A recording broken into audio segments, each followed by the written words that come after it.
Wow. So, and this, How long did it take you to build all this? 5 years. 5 years. Wow. I knew what I wanted and everything, but the thing is, you have to start from the top going down. And then, what you end up doing is you buy collections and everything, and then you sell off what you don't want, and you upgrade your stuff. So, Do me a favor. Tell people who you are. I'm putting this on my YouTube. Tell everybody who you are. We just been talking, and you haven't introduced yourself, sir. I'm Todd Pletcher. I've been collecting trains since I was born in the mid-'70s. And I buy trains and I resell them. I keep what I want and then get rid of the rest. And then I do model train shows in South Carolina, North Carolina. And I just love the hobby.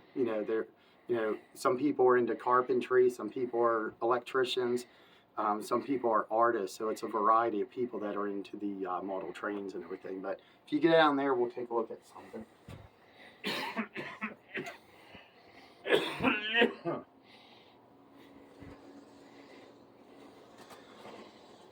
So this is something that's real unique, and like I said, as we go through things, I'll talk to you about Lionel Williams, K-Line, MTH, but there's certain things that I like the K-Line heavyweights, passenger cars. I prefer those over anything else. But as far as like a bump and go trolley, I think MTH makes the best one. I like the detail on the MTH. Yeah, the details are good, are much better with MTH on a lot of stuff. And the thing with the Lionel one, and I'll show you one later, they made one back in the 50s, which the stuff in the 50s are, they're still around today for a reason. They're well built. But the bump and go trolleys usually go for around $45 to $60. Okay. And they make different ones, and this one's a Pittsburgh Railway. But they'll have like different holiday ones, different road names like that. But it works pretty well. Some of the problems with the Lionel ones are you have to constantly grease the channel and everything to keep it going. But I just find out the MTH one, it runs very well. Explain exactly how does the bump and go trolley work when it hits the bumper? What exactly does it? What exactly happens? What happens is in a normal train, you're hitting a directional button, which allows the train to go forward, stay in neutral, or reverse. With this item and everything, the actual trolley is doing it itself. So there's a change of direction piece underneath it. So when it bumps into something, it's pulling and actually putting it into reverse. So I'll show you on the bottom of this as it comes through. So as it's going and everything, it's hitting the springs on this and everything, and then it's just changing the mechanism on the inside to allow it to reverse and everything. But sometimes and everything, if you feel this and everything, it's real cheap plastic and everything. But it's been running for several years and everything. And since I grew up in Pennsylvania, I had another one. I think it was like a plain green one. So I ended up buying this one. I switched it out. Now, if I find like a Christmas one just for the season, or if I find, something that I'm more connected with other than Pittsburgh, then I'll sell this and get the other one. And that's the thing with, collectors. You find what you want, you have something for a while, then you realize, well, it's not really what I want, or you find something in better shape. Or, if sometimes, they'll make like a longer one called like a doodle bug, which is twice the size. So some people get into that and everything. But I just like the basic bump and go trolley and everything. So, but we'll take a look at something else down here. I'll show you the watch your head again. Yes, sir. Low bridge. We'll take a look at this steam engine and everything up here on the top. This was actually a favor from my friend at Train World and everything. I always go up there and to the York, Pennsylvania show in the spring. And what I do is I go up there, I buy a lot of stuff from Train World and everything. And then I bring it down here to South Carolina. Right. And what ends up happening, I just help with bringing stuff down. That way there's no issues with shipping or anything like that. and you know, people just come over here and get the stuff. So they did me a favor when this came out. When we saw, he said he'd do me a favor on a discount on one piece. And this came out years ago, and I said, this is really something I want and everything. So this is made by MTH. Like I said before earlier, MTH on some of their items, they just don't like move real quick because it's powering up off the track. So I bought this engine years and years ago. It probably came out 6 years ago. It's been a while. And it came in an enormous crate and everything, and it probably took me about an hour and a half to unpack it. Giving us the highball signal. But the problem is I spend so much money on the engine that I couldn't afford the cars to it. So, and that's a common thing that happens. And but I didn't know what I really wanted as far as cars. But I ended up buying a couple G-gauge collections, and my son wanted to piece a few things together. So we put some cars on it for now, but we've ran that engine for years. We just put the cars on a couple months ago. But we've ran this engine for years without any cars. But before that, I had some cheap $100 engines. So we sold that, you know, to help pay for this one and everything. I'm not sure how many cars it'll pull though, but we will test that out at some point. One of the issues with me, I like, you know, I have 2 children, so they're loud, so I'm not really one of the sound things and everything, but I like the smoke units, and that was one of the problems with this unit. I didn't like the smoking system with it because it really didn't, I wanted it to pour out the smoke. It didn't, so I talked to one of the repair guys, was real nice. I believe his name was Don up there in that MTH repair service, so I made a special appointment with him. Drove it the whole way up to their place up north, stopped by there. They took a look at it, and that was one of the things that they talked to Mike Wolf about, is the smoke system. So he tuned it up a little bit, but it still doesn't pour out smoke, so I kind of shut it off. The important thing with this engine is if you don't have smoke fluid in it all the time, you don't want to do damage to the engine. Gotcha.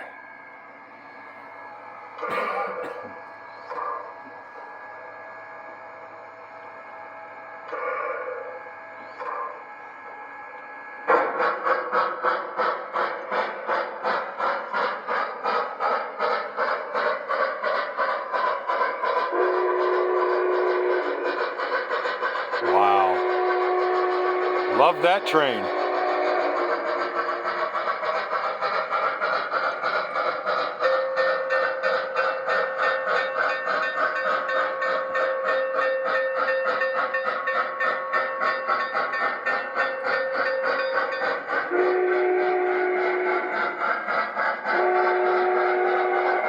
That's something else I notice online.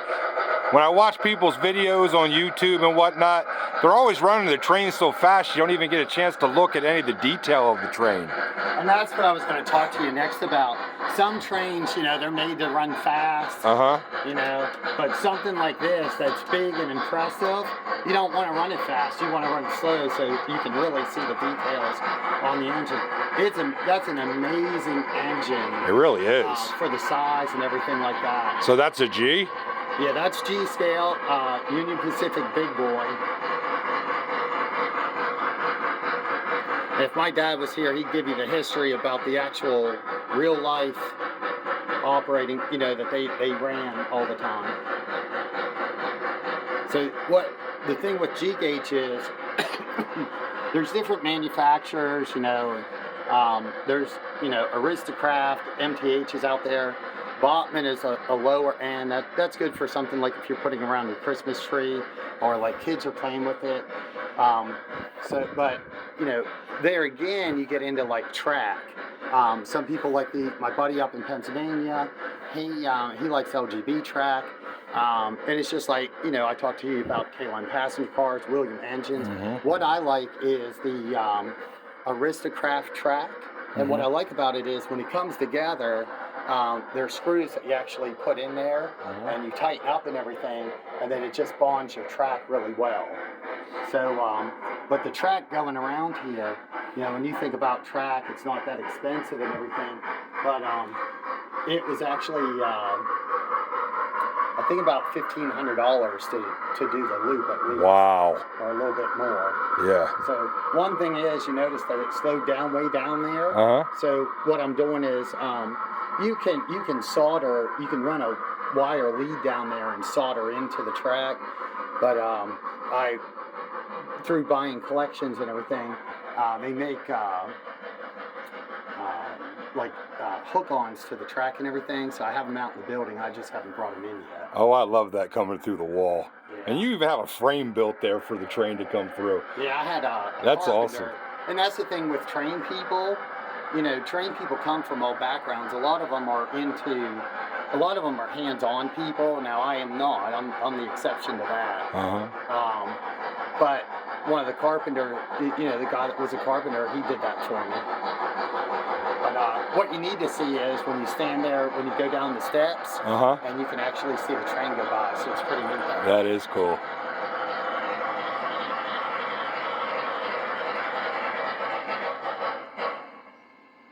And I love the ties that you made. Those ties are awesome. Yeah, I wanted something unique because I didn't want just like a plain board and everything up there. So that kind of, you know, this is, you know, we got the house in 2014 in November, and we immediately started on the layout. But to cut all that stuff down, and they're all stained and everything, it just took a long time. But, you know, when you buy something like this is our forever house. So we didn't want to do something quick and everything. So you start from the top and you go down. Where'd you get this awesome green? Is this just like rug, or is this something specific for mail? It's actually from Lowe's. So I went into Lowe's and everything, and I spent a fortune at Lowe's. I mean, that's expensive. You can buy the cheaper, like, outdoor one. Right. But I didn't like that. You know, it's gorgeous. It looks good. It's solid. Yeah. So they were actually good about it. You know, they when I went in there, because I bought all the wood in there, I bought, you know, all the brackets in there. So I got to know the people really well there. And so when I would go in there, they'd ask me about pictures and everything. So I'd take them in pictures. And they helped me out with a lot of the cutting and everything, because I didn't want to mess on the cutting. And then there's, you can see, there's foam padding underneath there as well too. So I always recommend that. Some people will use different types of boards, but when you're running this many trains at one time, you know, that sound goes somewhere. So we wanted to try and eliminate that as much as we could and everything. That's awesome. So, well, tell me about these controllers. They're big mamma jammas. Yeah, so there's different controllers and everything. It goes back to, you know, every collector's different, you know, like the operator. So you kind of have to decide, you know, try out some things that you like and everything. So this is made by MTH. It's a Z4000. When they came out, I'm not sure when the year was. They've been out for a good while. They came out, they sold between $385, $425. You know, everyone wanted them. It was something new out. I like them. You know, and I'll talk to you about some Lionel products as well too. But you know, it's good just for the bells, whistles, and the horns and everything like that. They have good indicator lights and everything like that. It's not too difficult to get a repair guy to look at them. But you know, I've got 5 of them here. I probably have another one in the box just as a backup. But I've never had any. I think I bought one that had an issue, got it fixed relatively cheap, and you know, thankfully my friends are all repair guys, so it never cost me too much to get fixed. But originally I had. Now these have gone down in price. They sank down to, you could buy them for like $225, $250, but the price on these are going back up. I'm not exactly sure why, but they're on the way back. But you know, I like these. This is what I grew up with in the 70s. Well, not this one.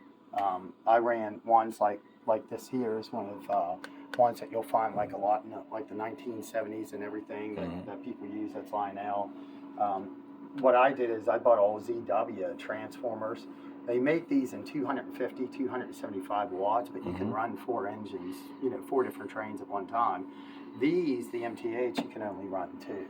So the ZWs, there's a price difference between the north and south. If I had this for sale at 275 watt and I was up in Pennsylvania, I'd put like 1 1/4 on it. Down here right now they go for about $85, $90. Okay. That's in good shape. But when we go out to the building and everything, I'll show you a couple that I can show you actually the inside of one. Okay. Because when you go to buy one, a lot of times the cord's no good. These were made in the 50s. The cords are no good, but sometimes you can find one in real good shape. There's an L on the cord, so it's an original cord, and most of the time they're replaced and everything. But underneath there, when you move the dials here on the side, there's a roller, a small roller, a carbon roller that goes across, and those over time will wear down. And you can really tell who was left-handed, right-handed, or if they were running multiple trains. Because a lot of people will use the arms here for the actual trains running the engine, but then they'll use these for like accessories and everything. Gotcha. So most of the time, these lower ones are really nice because they weren't, you'll set them and then you'll leave them alone. And then if you power down your, if you just use an adapter on these, a lot of people never moved them. So, but most of the time when you buy one, the right roller, most people are right-handed, they'll be worn down, so you just end up breaking it there, replace a new one, snap it in, and for $1, that's what a pin and roller is. But I used to have a slew of these all across here, and then when I got into this, I was like, man, I like this, and I was starting to get into a couple of the bells, whistles, and sounds when trains started going that way. So I just found it was a good investment. So. But I highly, anyone that's starting off, I'd recommend a Z4000 and then always get one of these. The problem with these smaller ones is they don't have the amps and everything to run a lot of trains. So something you might think that, hey, this isn't running right, or it's running slow, and it's actually you don't have enough current going through the engine and everything. So. We could take a look at over out here what my plan always is. I have my brother's original train set on there. Wow. But the problem is my son ended up buying a collection, and then I have my original train on there, and then he ended up buying these cars and everything. But these cars, he got a deal from a friend of ours. I like those cars. For $3 a piece. Wow. So when you have friends in trains and everything that are vendors, and my son, they always took an interest in them and everything. So they'll pass them on deals. But those are homemade cars. They're awesome. They're actually these here. Someone took the trucks alone are worth $6-8 right on that, and then they just made those with the wood piles. And this is all wood here that someone made. So this is wood. Yeah, this is wood. Yeah. Wow, that's amazing. So, that's another thing you go back to. People are into trains for different reasons. Like, my layout is different. It's what I like. And that's why people ask me about, well, what should I do with my layout? Well, I don't know, because I don't know. It all depends on what you like. Some people are very artistic and they like the mountains and everything. They might only have like 2 loops of track, but they're into the scenery and the trees. And some people are electronic geniuses. Right. And as soon as they finish, wiring up their layout and everything, they don't run their trains as much. But for me, growing up, my dad was the same way. We just put down as much track as we could. Neither one of us were into art and had a talent with the paintbrush or anything. I've tried some things like, one thing I'm working on that it's piled up down there is like a bunch of spotlights, searchlights, floodlight towers. So my old layout, my old house was 20 by 20. This layout is 20 by 55, 4 levels high. So this is pretty extreme here. Yes, it really is. It's awesome though. Thank you. And my last house, when I turned off all the lights, I'd turn off the overhead lights, and then I would just turn on all the accessory lights. It would, you couldn't tell the difference that the overhead lights weren't on. So that's what we're working on, getting all the floodlights. We just got all the bulbs in, got everything working. So we'll start the wiring process here pretty soon. But train things you don't really mess with. You know, in the South here, a lot of people are out doing different things, boating or into cars. A lot of your, train people are into different things in the summer. So when you get into the winter season down here, that's when you start coming back in, get back into trains, and start working on your layout and everything like that. So, but let me show you this. This is another unique item. This is a guy up and I'll give you the information. If anyone ever wants something custom made, Len's Trains, he's up by Pittsburgh, Pennsylvania. Tell him Todd sent you from South Carolina. And this is actually another piece. It's a Williams Hudson engine. Wow. It's custom painted up at Len's. So what I do is I met Lenny back in like the 80s when we were doing train shows all up in Pennsylvania, New Jersey, New York, Virginia. We traveled a lot to Maryland. And I was a young kid there, and I ran into him years ago up at the York, Pennsylvania show. And I stood in front of him, and I said, "Hey, how you doing?" He looked at me, he says, "I know you from a long time ago." And we made that connection. And, wow. We started talking and everything. And I was looking at his tables, and he sells like a lot of die-cast vehicles and everything. And he had a few custom painted. I said, "Well, you do custom paint work and everything?" He says, "Yeah, I do some." And he said, "What do you want done?" And I told him a couple examples, and that's how I got that Coke engine. And this one here, when you look at the numbers here, April 14th, there, 0414. So that's my youngest son's birthday and everything. That's awesome. Yeah.